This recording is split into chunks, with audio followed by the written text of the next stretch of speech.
Quiero hablarte de la mejor aplicación para creadores de podcast. Sí, me refiero a Anchor. Te ofrece un servicio completamente gratuito para subir tus archivos y distribuirlos globalmente. Puedes hacerlo desde tu teléfono o computadora. Y sin duda podrás obtener una fuente de ingresos pasivos para mejorar tu economía. Descarga la aplicación gratuita Anchor o ve a anchor.fm para comenzar.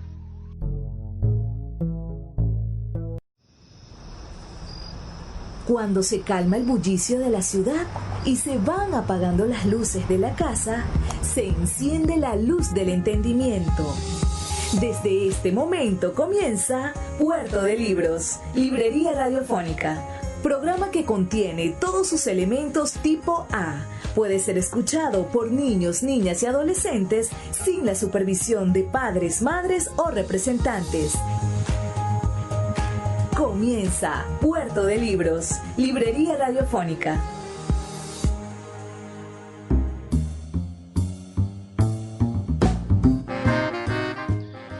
Bienvenidos a Puerto de Libros, Librería Radiofónica, este espacio maravilloso que hacemos con tantísimo cariño para todos ustedes todas las noches de la Red Nacional de Emisoras Radio Fe y Alegría. Les habla Luis Peroso Cervantes, su servidor, su guía en este viaje por el mundo de los libros, por los mares de la imaginación, por esos océanos gigantescos llenos de palabras.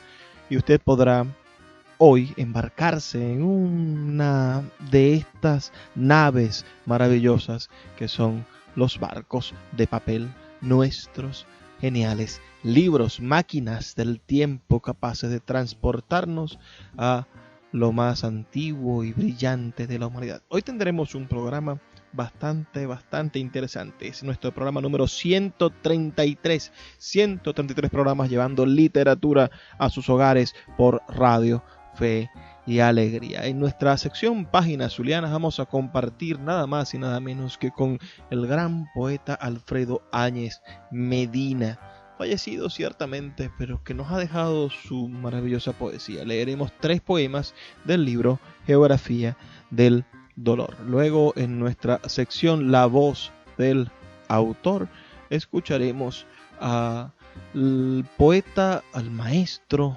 poeta mexicano Manuel Iris, a quien tuvimos la oportunidad de hacerle una breve entrevista. Apenas unas 3 preguntas, pero riquísimo de contenido. No tiene desperdicio escuchar esas 3 estupendas preguntas del mexicano Manuel Iris, que vive en Estados Unidos, en Cincinnati, y nos está contando un poco cómo pasan los días por allá. Después tendremos la oportunidad de leer y de comentar el relato de Jorge Luis Borges, Pedro Salvadores, que narra un capítulo de la historia argentina y que bien podría darnos mucho material a nosotros para conversar sobre nuestra propia historia. Vamos ahora a escuchar los mensajes que tienen nuestros anunciantes. Claro, esas personas que anuncian con nosotros son personas brillantes, no tanto porque nos ayuden a nosotros a hacer posible esto, sino porque creen en el país y ustedes deberían creer con ellos.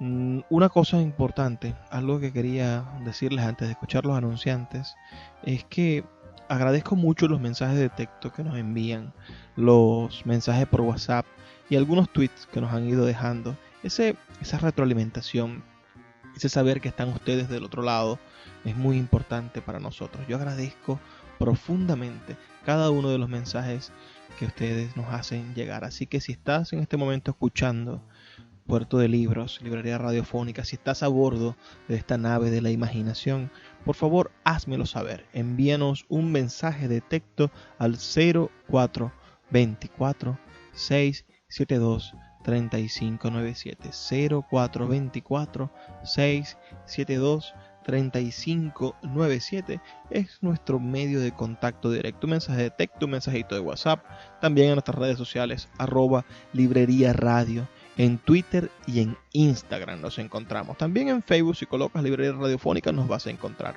Si quieres escuchar nuestros programas anteriores, hoy estamos emitiendo el 133, pero tenemos otros 132 programas grabados, listos, con toda la información sobre la literatura venezolana dispuesta para que tú y los tuyos se alegren y consigan nuevos libros todos los días. Si quieres escuchar los programas anteriores, está en nuestra página web radio.puertodelibros.com.be. Ahí también puedes dejarnos un mensajito, programa que escuches, que te guste, comentas en la entrada del programa. Toda nuestra plataforma de podcast está dispuesta para ello. Y si te gusta más YouTube, bueno, hay unas 60 o 70 entradas a esta altura ya subidas en YouTube, partes de nuestras secciones, pequeños fragmentos, 13 minutos de información de poetas zulianos, venezolanos, de comentarios, de ideas acerca del mundo. Todos están dispuestas allí para ti, para que no haya límite en la manera en la cual nos acercamos y creamos un mundo posible de la literatura. Agradezco mucho, de verdad, los mensajes que nos hacen llegar. No olvides escribirnos al 0424 672 3597. Ahora sí, vamos a escuchar los mensajes que tienen para nosotros nuestros anunciantes, esas personas que hacen posible que Puerto de Libros llegue a tus radioreceptores, a tus oídos, esta noche de literatura, de radio, fe y alegría. Sultana del Lago Editores es una empresa zuliana de servicios editoriales. Nuestro catálogo tiene más de 100 títulos de autores nacionales e internacionales. Además, somos la única editorial que presta servicios de impresión bajo demanda en Maracaibo. No necesitas invertir en grandes tirajes. Tus lectores pedirán tu libro, nosotros lo imprimiremos y tú obtendrás regalías. Por ello, también editamos internacionalmente en Amazon y Google Play Books.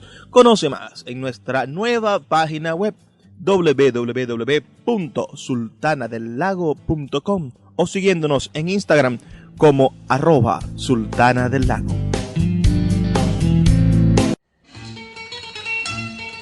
Páginas zulianas en Puerto de Libros, librería radiofónica, por Radio Fe y Alegría, con todas las voces.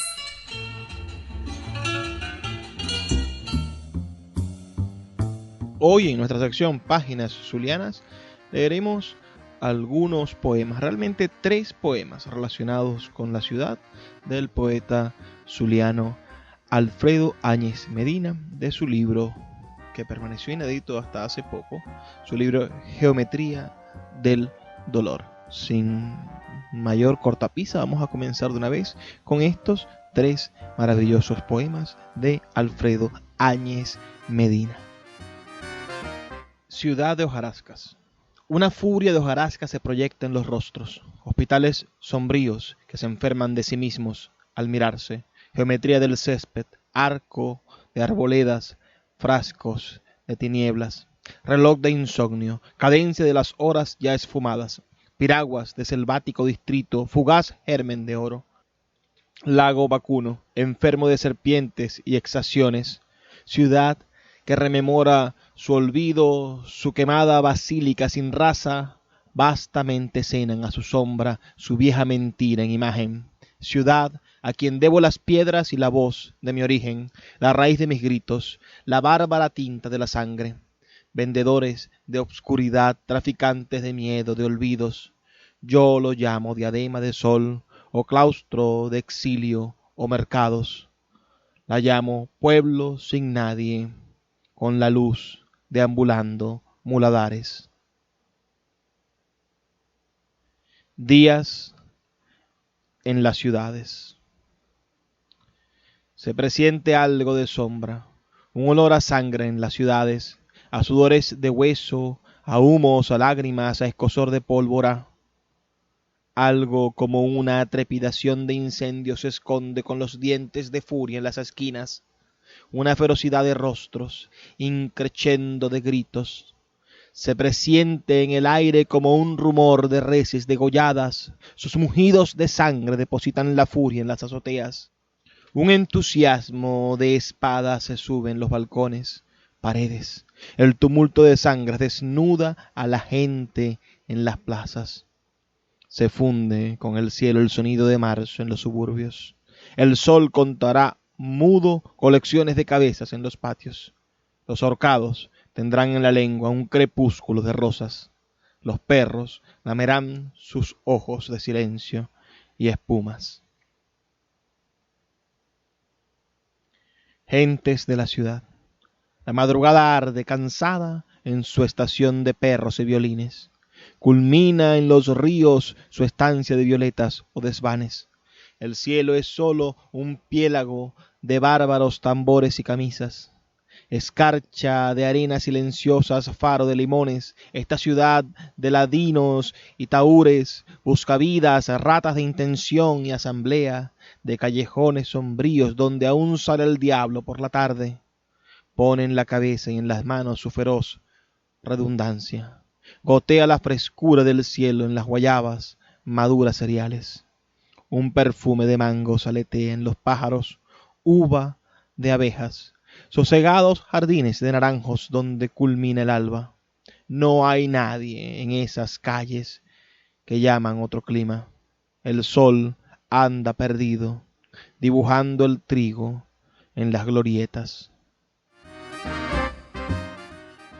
3 maravillosos poemas de Alfredo Áñez Medina, rebosantes de imágenes poéticas fabulosas. Alfredo Áñez Medina, quien utilizó los seudónimos de Aljamar y Arturo Nosos. Nació en Maracaibo el 1 de diciembre del año 1938 y murió en la misma ciudad el 16 de junio de 1993. Genial, verdaderamente genial sus libros. Transfiguración de la noche, publicado en 1973. Contexto de vivir, el atardecer, otro libro que narra Maracaibo de manera extraordinaria, de 1987.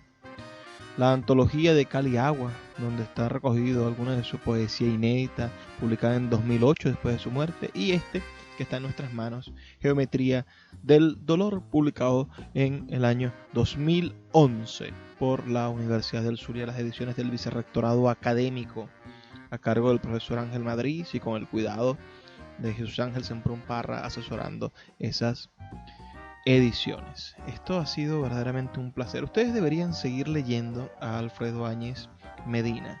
No lo confundan con su hermano Alberto Áñez Medina, que ciertamente también es poeta, aunque de otra estirpe, de otra calidad. Yo creo que el mejor de los poetas de esa familia, sin duda, fue Alfredo Áñez Medina. Excelente poeta. La poesía de Alberto es muy diferente y de menor calidad, y espero que ustedes disfruten de verdad de Alfredo. Me gustaría poder brindarle más tiempo, más voces a Alfredo Áñez Medina. Quizás lo hagamos, sobre todo porque él ve a Maracaibo de una manera diferente. La ve a la luz de la sorpresa luminosa, del destello. Entonces habla de la Maracaibo nocturna y siente que el sol está aún depositado en las cosas, en las piedras, en los árboles, en el mundo. No puedo decirles más. Me gustaría que ustedes leyeran más a Alfredo. Ciertamente. ¿Lo conocen? Antes habían escuchado de Alfredo Áñez Medina. Envíanos un mensaje de texto al 0424-672-3597 o en nuestras redes sociales @Librería Radio en Twitter y en Instagram. Haremos una pausa de 2 minutos para después continuar con nuestro programa Puerto de Libros, Librería Radiofónica.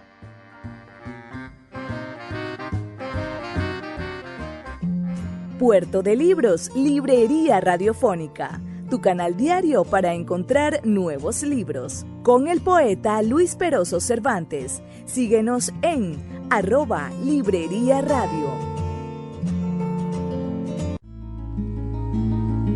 Escuchas Puerto de Libros, Librería Radiofónica, por Radio Fe y Alegría, con todas las voces. Seguimos en Puerto de Libros, Librería Radiofónica. En esta oportunidad estaremos conectados con el poeta Manuel Iris, mexicano yucateco, autor de la antología La Luz Desnuda, que recoge buena parte de su poesía y fue editada por el Movimiento Poético de Maracaibo en el 2015 y de próxima reaparición en Sultana del Lago Editores. Es una antología preparada para los lectores venezolanos y que pronto estará disponible para todo el mundo a través de Amazon y Google Play Books. Manuel vive en Cincinnati, tiene posgrados en literatura latinoamericana por universidades de México y Estados Unidos esta noche va a compartir con nosotros un par de preguntas bastante breves, pero con muchísimo contenido. Nos está dando esta breve oportunidad de entrar en contacto con él. Ante todo, poeta Manuel, quisiéramos pedirte un saludo para nuestra audiencia en Maracaibo y en todo el país a través de la Red Nacional de Emisoras de Fe y Alegría y nuestro programa Puerto de Libros. Y luego preguntarte cómo se está viviendo en Cincinnati el tema de la cuarentena por COVID-19. Hola, ¿qué tal, querido Luis? Es un gusto saludarte a ti y a todos los radioescuchas ahí en Maracaibo. Bueno, ¿cómo se está viviendo en Cincinnati la cuarentena por COVID-19?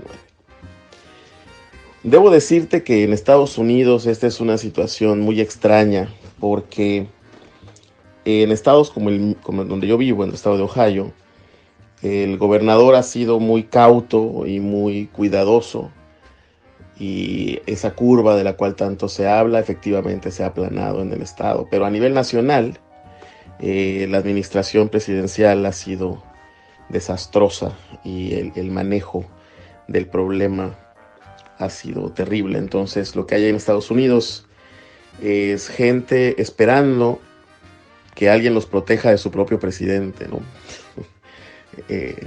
En muchos sentidos.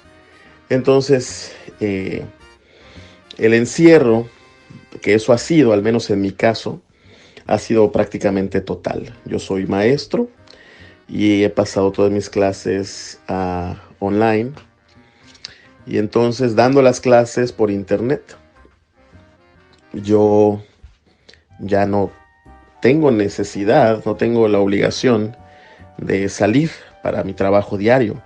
Salgo, por supuesto, a hacer algunas compras, a cosas para las que es imprescindible salir, pero he llevado 2 y hasta 3 semanas sin salir de mi casa, lo cual ha resultado en diferentes cosas, ¿no? En momentos de tristeza, en otros de alegría, porque pues aquí estoy con mi hija que tiene 2 años, con mi esposa, con mis libros, y bueno, he podido dedicar cierto tiempo a hacer cosas que de otra manera no haría, pero también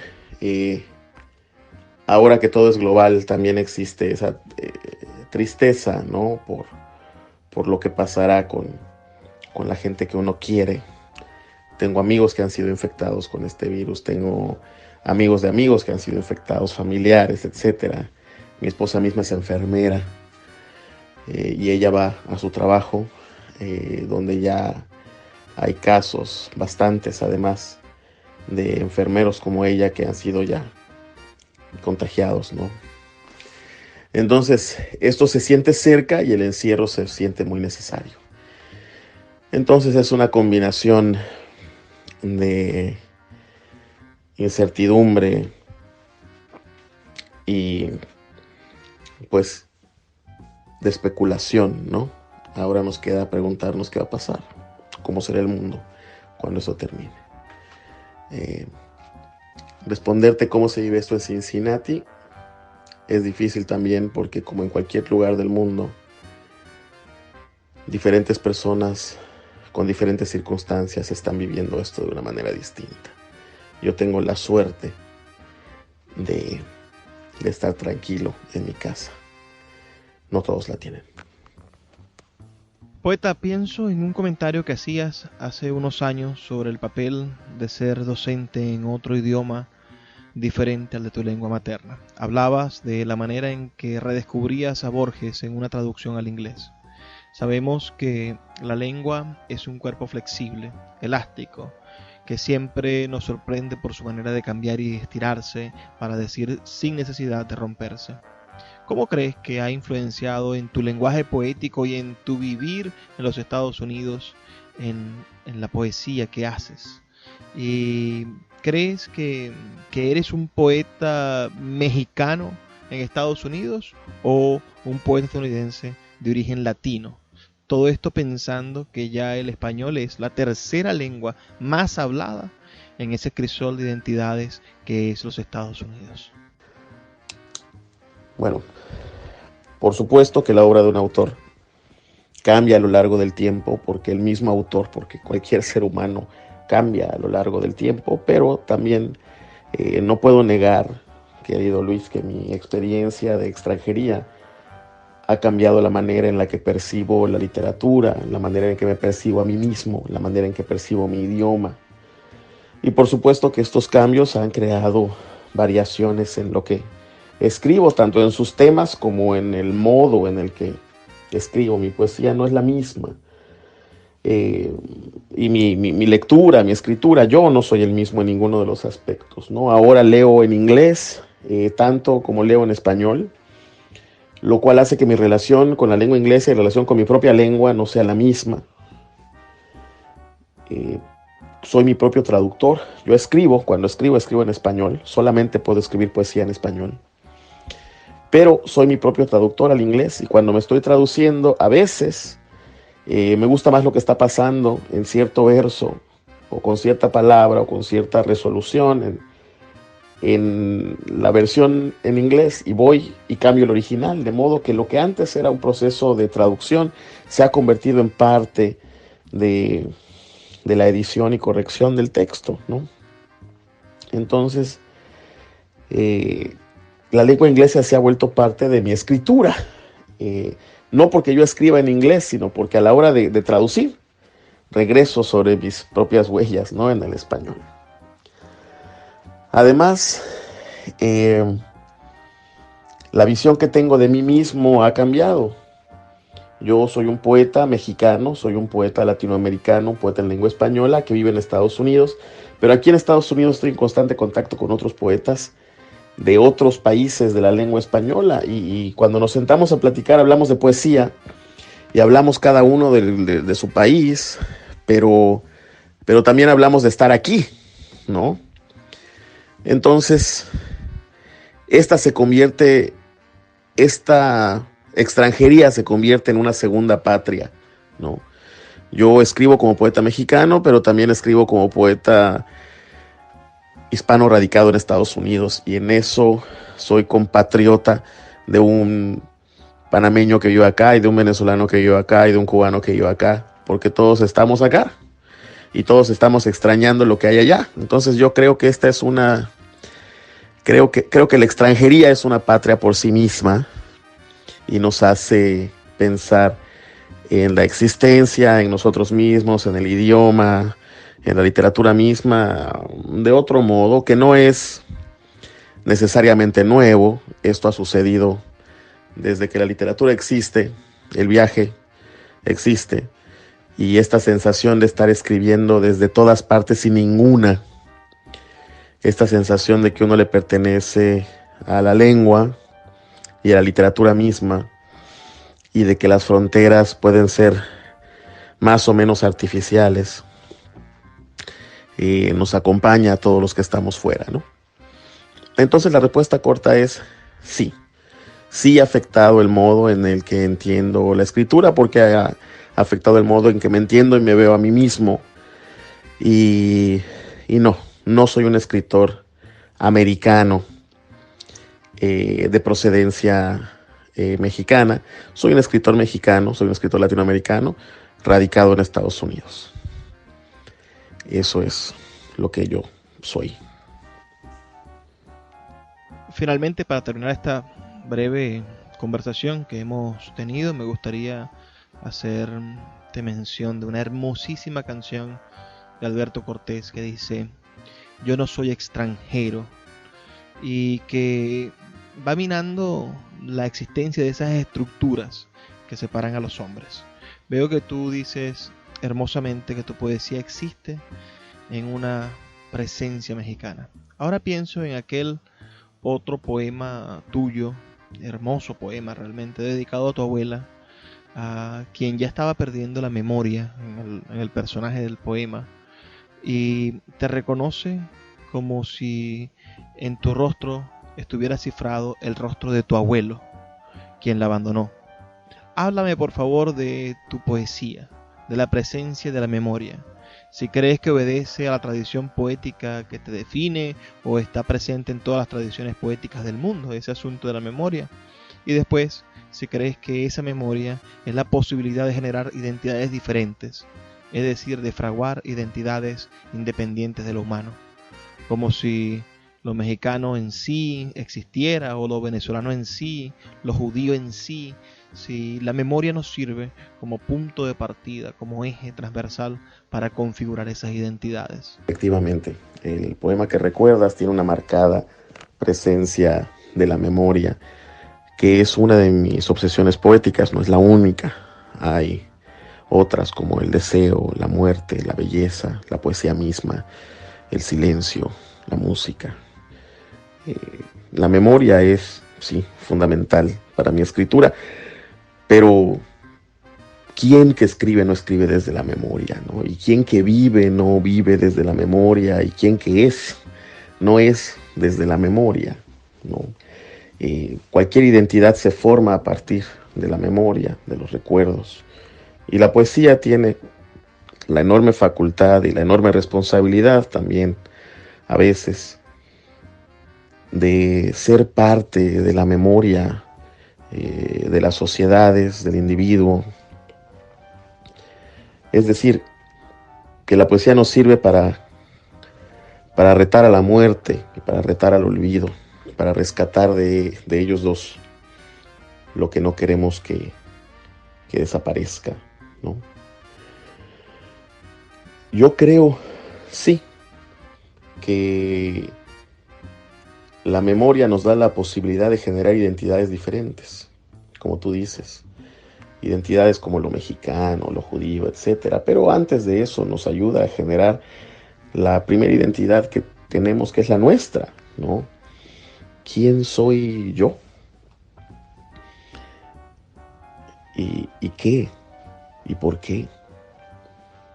Y la memoria es de las pocas cosas en la existencia de las cuales estamos seguros, ¿no? Y a veces ni siquiera eso.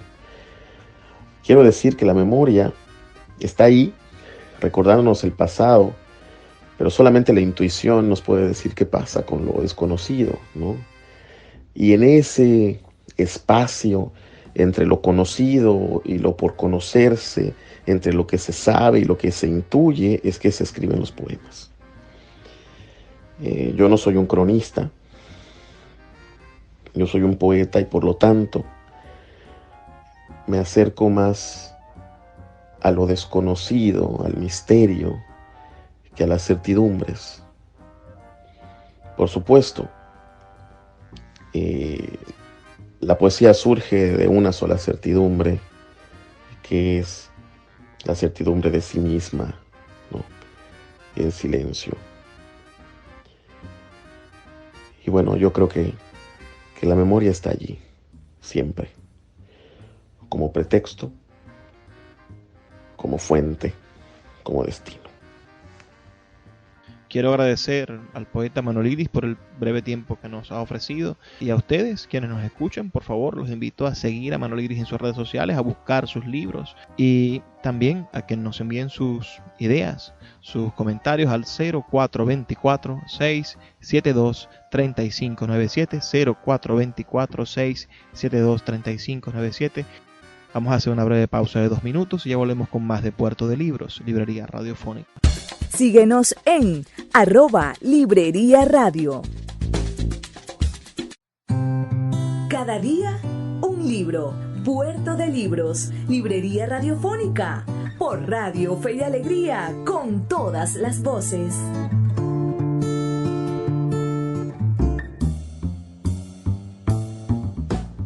Hoy en nuestra sección Cada día un libro estaremos leyendo un cuento breve del gran escritor argentino Jorge Luis Borges. Es un cuento que a mí me parece que podríamos analizar, aunque el final del cuento nos dice, bueno, que estamos esperando encontrarle sentido, comprenderlo al final. Pertenece a su libro Elogio de la Sombra, del año 1969. Veamos que han pasado ya 50 años, 51 años, desde que se escribió este cuento, que está ambientado en la guerra civil argentina de las primeras 3 décadas del siglo XIX, entre 1828 y 1831 se desarrolló la guerra civil argentina, que terminó con el ascenso al poder de José Manuel de Rosas, el primer dictador, digamos, de la Argentina. Disculpen que me ría, no sabría cómo llamarlo. Debemos de ampliar todo nuestro conocimiento para ser más amables con la historia latinoamericana. Muchas veces no conocemos nuestra propia historia y es terrible encontrarnos con la historia de otro país y no poder opinar a profundidad. Lo cierto es que el caudillismo, esa historia, ese vicio del caudillismo que tanto hemos padecido en Venezuela, le dio sentido a muchas cosas de lo que vivieron los seres humanos de nuestro continente, y le ha dado sentido a la manera en la que funcionó el siglo XIX en todo el continente. Este cuento que vamos a estar leyendo a continuación, perteneciente, como les digo, al Elogio a la Sombra, se llama Pedro Salvadores. Espero que les guste, y después que lo terminemos de leer vamos a comentar algunas cosas, así que mientras que lo vamos leyendo ustedes pueden enviarnos su opinión al 0424 672 3597, 0424 672 3597. Pedro Salvadores, a Juan Murchison.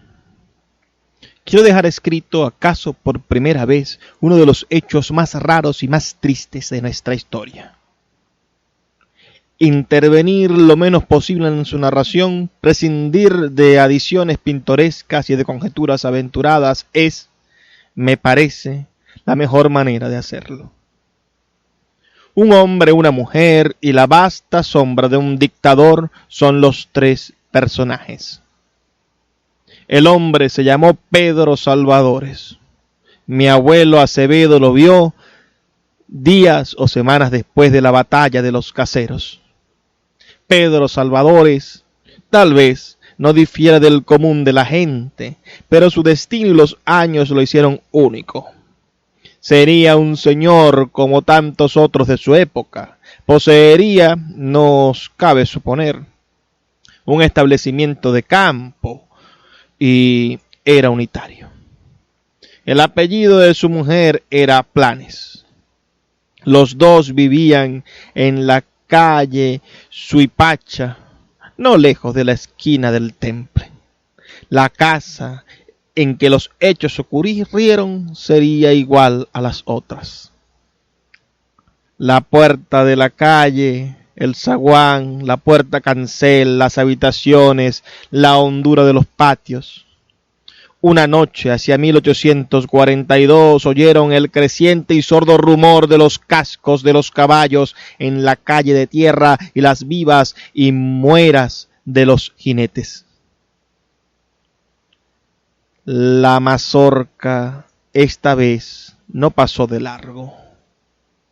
Al griterío sucedieron los repetidos golpes mientras los hombres derribaban la puerta.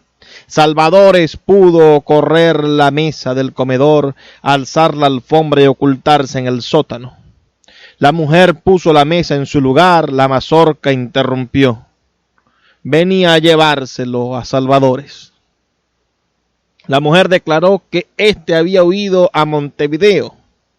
No le creyeron. La azotaron, rompieron toda la vajilla celeste, registraron la casa, pero no se les ocurrió levantar la alfombra. A la medianoche se fueron, no sin haber jurado volver. Aquí principia verdaderamente la historia de Pedro Salvadores. Vivió 9 años en el sótano. Por más que nos digamos que los años están hechos de días y los días de horas y que 9 años es un término abstracto y una suma imposible, es una historia atroz. Sospecho que en la sombra que sus ojos aprendieron a descifrar, no pensaba en nada, ni siquiera en su odio ni en su peligro. Estaba allí, en el sótano. Algunos ecos de aquel mundo que se estaba vedado le llegarían desde arriba. Los pasos habituales de su mujer, el golpe del brocal y del balde, la pesada lluvia en el patio. Cada día, por lo demás, podía ser el último. La mujer fue despidiendo a la servidumbre que era capaz de delatarlos. Dijo a todos los suyos que Salvadores estaba en la banda oriental. Ganó el pan de los dos cociendo para el ejército. En el decurso de los años tuvo 2 hijos. La familia la repudió, atribuyéndolos a un amante. Después de la caída del tirano, le pedirían perdón de rodillas. ¿Qué fue? ¿Quién fue Pedro Salvadores? Lo encarcelaron el terror, el amor, la invisible presencia de Buenos Aires y finalmente la costumbre. Para que no la dejara sola a su mujer, le daría inciertas noticias de conspiraciones y de victorias.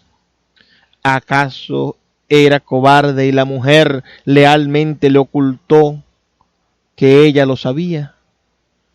Lo imaginó en su sótano, tal vez sin un candil, sin un libro. La sombra lo hundiría en el sueño. Soñaría al principio con la noche tremenda en que el acero buscaba la garganta, con las calles abiertas, con la llanura. Al cabo de los años no podría huir y soñaría con el sótano. Sería al principio un acosado, un amenazado. Después no lo sabremos nunca. Un animal tranquilo en su madriguera o una suerte de oscura divinidad. Todo esto hasta aquel día del verano de 1852 en que Rosas huyó. Fue entonces cuando el hombre secreto salió a la luz del día. Mi abuelo habló con él, fofo y obeso. Estaba del color de la cera y no hablaba en voz alta. Nunca le devolvieron los campos que le habían sido confiscados.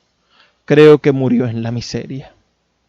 Como todas las cosas, el destino de Pedro Salvadores nos parece un símbolo de algo que estamos a punto de comprender.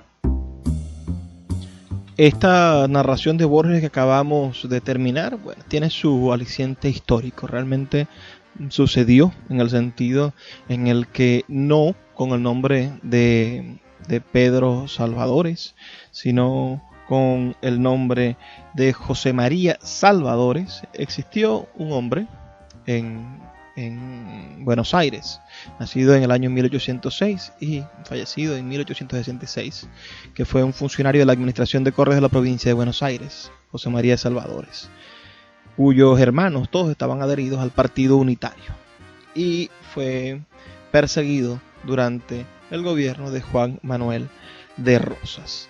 Esta historia, ¿no? Esta referencia del hombre escondido durante tantos años y que Borges le da tanta simbología de lo que son los miedos del ser humano, de lo que somos capaces de hacer por defender la vida. Lo mismo sucedía hace unos días cuando leíamos el libro del psiquiatra Víctor Frank, ¿no? Y nos preguntábamos cuál era el sentido de la vida. Por eso, si ustedes me permiten, vamos a repasar, a leer algunas cosas de la historia de este José María Salvadores, quien inspira el relato Pedro Salvadores de Jorge Luis Borges. Dice por aquí que el 5 de agosto del año 1940, Rosas, el general Rosas, envió una lista con un centenar de unitarios que habían huido. Entre ellos figuraba este señor, José María Salvadores. Sin embargo, Salvadores permanecía refugiado en el sótano de su casa. Su mujer vistió de luto y guardó el secreto hasta a sus mismos hijos. Y en cada noche, cuando los criados dormían, bajaba al sótano para llevarle comida y transmitir las novedades. Días después de la derrota del general Rosas en la batalla de Caseros, el 5 de febrero de 1952, y tras 12 años escondido, José María Salvadores apareció públicamente con una barba crecida hasta la cintura y deambulando por la ciudad de la mano de su esposa, con la consiguiente sorpresa de la población. Fue designado comisario encargado de pasaportes el 28 de mayo de 1952. Renunció al puesto el 29 de noviembre de 1955. Si bien en una oportunidad se le detuvo acusado de conspiración, fue liberado de inmediato.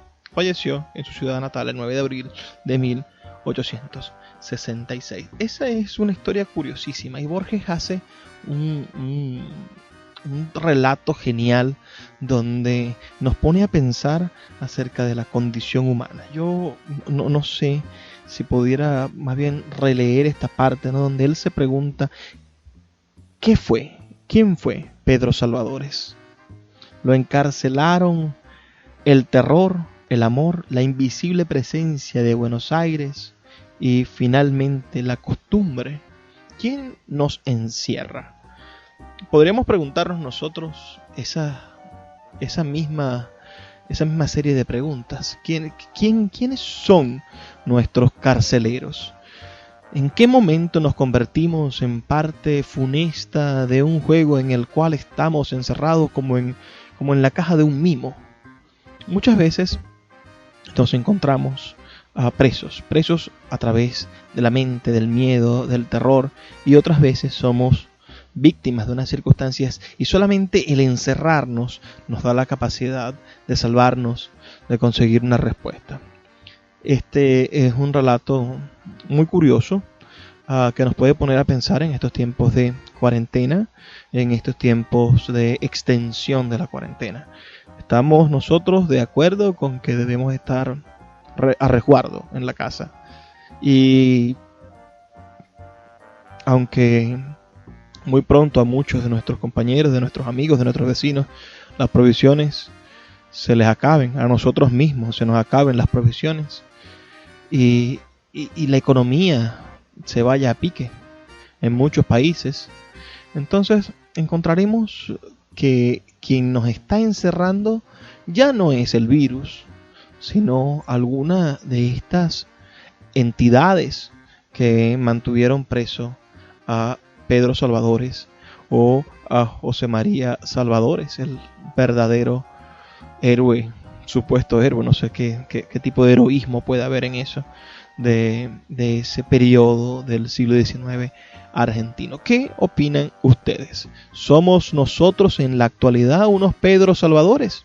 ¿Estamos encerrados? ¿Quién nos encierra? ¿Nos encierra el miedo, el hambre, la represión, el miedo a la persecución como a Pedro Salvadores? Vamos a hacernos preguntas que nos hace la literatura, que nos hace Borges y que de cierta manera nos hacen parte de los dilemas antiguos de la humanidad. Síguenos en @Librería Radio.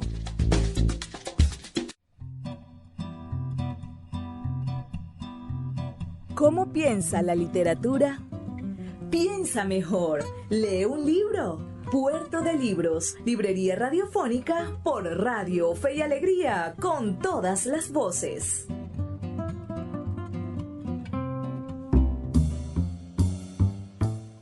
Llegamos así a la última sección de Puerto de Libros, librería radiofónica. Hemos tenido un programa bastante variado, muy bueno a mi modo de ver. Lo que pasa es que a mí me gusta la mayoría de las cosas que hago. Espero que ustedes sean capaces de comunicarse con nosotros, de decirnos, darnos algunas ideas de cómo hacerlo mejor cada día. Van a ser recibidas con los brazos abiertos. Primero escuchamos al gran Alfredo Áñez Medina, un poeta olvidado por este país centralista, un poeta que no ha sido dado a conocer a nivel nacional y que lo más seguro es que en el momento en el que despunten sus libros, su primer libro publicado en el año 1973. Imagínense, el momento en el que sus libros se den a conocer, su poesía maravillosa, vibrante, llena de energía. Bueno, vamos a destronar a un montón de poetas que se hacen llamar poetas surrealistas, que tienen esos lenguajes enrevesados o esos crisoles literarios frente a los crisoles, frente a los colores, frente al caleidoscopio que es la poesía de Alfredo Áñez Medina. Vamos a darle una buena lección a las personas que creen que han leído todo en poesía. Y me refiero a esto a nivel continental y a nivel mundial. Tenemos que hacerlo, tenemos que esforzarnos por hacer que nuestros poetas lleguen mucho más lejos de lo que ya han logrado hacer por ellos mismos. Después, nada más y nada menos que tuvimos al gran Manuel Iris, este hombre que batalla, vive en la ciudad de Cincinnati, es maestro de educación secundaria en la universidad, en los colegios norteamericanos. Un tipo brillante realmente, y ustedes deberían de conocerlo y leerlo más. Es lo que más deseo, que se lleven a sus casas la intención de leer más a Manuel Iris. Él decía cosas importantes acerca de la identidad, ¿no? Y yo le preguntaba sobre ese creciente mundo de hispanos en Estados Unidos. La tercera lengua más hablada en Estados Unidos es el español. Y los índices de crecimiento de esa población hispana en Estados Unidos hablan de que en apenas 10 años va a ser la segunda lengua más hablada en todo Estados Unidos. Y estamos hablando de un país gigantesco, un país de más de 300 millones de habitantes. Entonces, ser un poeta hispano en Estados Unidos no es cualquier cosa. Y después nos encontramos con ese rarísimo texto de Jorge Luis Borges. Ese Elogio de la Sombra también, ese libro es un libro curiosísimo, es un libro que celebra de cierta manera su ceguera, ese mundo de penumbras que lo empezó a recorrer y lo fue dejando finalmente ciego. Pero en esa misma ceguera, bueno, él estudia este tipo de personajes, ¿no? Un personaje que pasó 9 años, según su relato, parece que en la vida real fueron 12, en la completa oscuridad de un sótano. La completa oscuridad de un sótano. ¿No es una ceguera también? Ha elegido Borges una ceguera diferente para narrárnosla, ese Elogio de la Sombra. Imagínense ustedes, qué poder. ¿Y acaso nosotros no estamos también en un sótano, en esta crisis, dando palos de ciego, como diría el dicho popular, el refrán popular? La literatura debe servirnos para atar cabos. Si nosotros intentamos amarrar el discurso de la madrugada, de esa ciudad que tiene el sol poseído en las piedras y en el paisaje, y además una ciudad odiada de día, pero que de noche le sirve de elemento contemplativo al poeta, y lo unimos a la sed de la memoria y al uso del lenguaje de Manuel Iris para transformar y crear una identidad, y posteriormente nos encontramos con el miedo de Borges, podemos armar algunas reflexiones. La primera reflexión es que la literatura nos permite sutilmente criticar lo que somos y lo que nos dicen que somos. Nos dicen que somos una ciudad, en el caso de Maracaibo, una ciudad solar, que somos una ciudad despampanante de día. No podemos creerlo, porque la noche también es maravillosa. ¿Qué pasaría si nos dijeran que los venezolanos somos esto o somos aquello? Los venezolanos somos, somos narcotraficantes. El caso del estigma que se le impuso en los años 70 y 80 a los colombianos. Los colombianos fueron tachados por la técnica de las narcomulas, de narcotraficantes en el mundo. Donde iba un colombiano se sospechaba que el colombiano era narcotraficante, vendía drogas. Los clichés de las películas convirtieron a los colombianos en los vendedores de drogas y en los mafiosos. Entonces, así como a los italianos en los mafiosos de los años 50 y los años 40. Entonces, pensemos que los venezolanos somos tachados de irrespetuosos, de groseros, de ventajistas, de pillos, por esa cantidad de venezolanos que se han ido, cerca de 5 millones supuestamente según las organizaciones internacionales. Otros dicen que son más, el gobierno dice que son menos. Lo cierto es que esa cantidad de personas crea un estigma de lo que es el venezolano. Y el zuliano tiene, por ejemplo, un estigma en todo el país. Y el caraqueño tiene un estigma. Y el merideño, con esa horrible palabra gocho, también le han creado un estigma.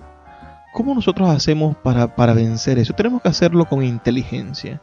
Y ahí puede ser a través del arte, de la poesía, de la generación de conceptos que reevalúen, que recreen, que potencien lo que son nuestros verdaderos atributos como sociedad, como pueblo, como elemento identitario. Usemos nuestra literatura para callar al que venga a decir, no, tú eres un gocho. Bueno, aquí está la literatura de los poetas andinos, trascendente. Aquí está Ana Enriqueta Terán, aquí está Ramón Palomares, aquí están los grandes decires y haceres de nuestro pueblo, las grandes épicas, nuestros pensadores. Aquí está Mariano Picón Salas, nuestro gran pensador del siglo XX. Ese es el gocho al que tú te refieres, el gran andino, el gran pensador del país. Y cuando vengan a decir, no, que los maracuchos, que el solazo, que tal, bueno, vamos a hablar del odio que siente hacia el sol Alfredo Áñez Medina, y de cómo la noche de Maracaibo brilla gracias a que las cosas están cargadas de energía. Y después, cuando nos toque huir, cuando nos toque escondernos, cuando algo suceda, bueno, pensemos en las posibilidades que tengamos nosotros para hacer resistencia y después para hacer resiliencia. Yo salvo de esa historia de Pedro Salvadores, ya salvo una cosa genial, y es ese ímpetu de venganza, de salir después a caminar tomado de la mano de tu esposa para limpiar su nombre. Debemos resistir. Así como la mujer fue acusada de cualquier cantidad de injurias, nosotros debemos resistir, porque llegará el momento, no de la venganza, porque la venganza no es pura, no es buena, sino llegará el momento de la justicia. Llegará el momento en el cual las cosas se dirán del nombre y con las palabras que nosotros logremos construir que se digan. Nosotros lograremos fraguar la verdad. La verdad de este país se fraguará a través del pensamiento ilustrado, a través de la generación de conocimientos, a través de la reevaluación de nuestros principios morales, éticos, estéticos, culturales, antropológicos. Vamos a construir una nacionalidad, un país, a través de las cosas importantes, las que valoramos, sin mitos, y que la lectura nos sirva para eso. Señores, solamente un libro será capaz de salvar a un pueblo. Un libro capaz de salvar a un pueblo. El libro como metáfora de todos los libros. Y el pueblo como metáfora de la familia, del barrio, de la ciudad. Sí, leyendo, señores, porque un cambio de poder, cambio de presidentes que suceden todo el tiempo, cambios de gobernadores, cambios de alcaldes que suceden y han sucedido y seguirán sucediendo. No, porque es que la crisis que trae Venezuela es una crisis que viene desde el gobierno del Imperio Español. Desde que el último capitán general renunció y dijo, si no quieren gobierno, yo no quiero mando. Y desde que Páez asumió que el país era suyo, y después lo asumió Guzmán Blanco, y después lo asumió Gómez, y después lo asumió Pérez Jiménez, y después lo asumieron las cúpulas del CEN de Acción Democrática, y después lo asumió el presidente Calderas, que fue infinitamente candidato, y después lo asumieron los que unificaron al Partido Socialista Unido, y muchas veces nos han dicho: el país es mío, el país es mío, el país es mío. Ellos son parte del problema. El problema real se soluciona leyendo, se soluciona creando una sociedad culta, una sociedad educada, invirtiendo en educación, en transformación. Los mejores tiempos de nuestro país sucedieron cuando invertimos en nuestras universidades y graduamos profesionales capaces de desarrollar la nación. Que se fueron algunos, fuga de cerebros, no importa. Los que se quedaron, los que dieron todo por el país, crearon el sistema eléctrico, crearon las carreteras, crearon la modernidad, generaron el país que tenemos y el país que queremos. Leer, señores, vamos a leer. Un libro tiene la llave del progreso y del futuro para nuestra nación. Es todo lo que les voy a decir esta noche. Vuelvan a sintonizarme mañana por la misma señal, a la misma hora, y podremos seguir conversando acerca del futuro del país a través de los libros. Por ahora voy a dejarlos con los mensajes que tienen para nosotros nuestros anunciantes, esas personas que hacen posible que Puerto de Libros llegue a sus hogares y se convierta en una realidad. Pero antes de irme, voy a dejarles el mensaje que siempre les dejo. Por favor, sean felices, lean poesía. Sultana del Lago Editores es una empresa zuliana de servicios editoriales. Nuestro catálogo tiene más de 100 títulos de autores nacionales e internacionales. Además, somos la única editorial que presta servicios de impresión bajo demanda en Maracaibo.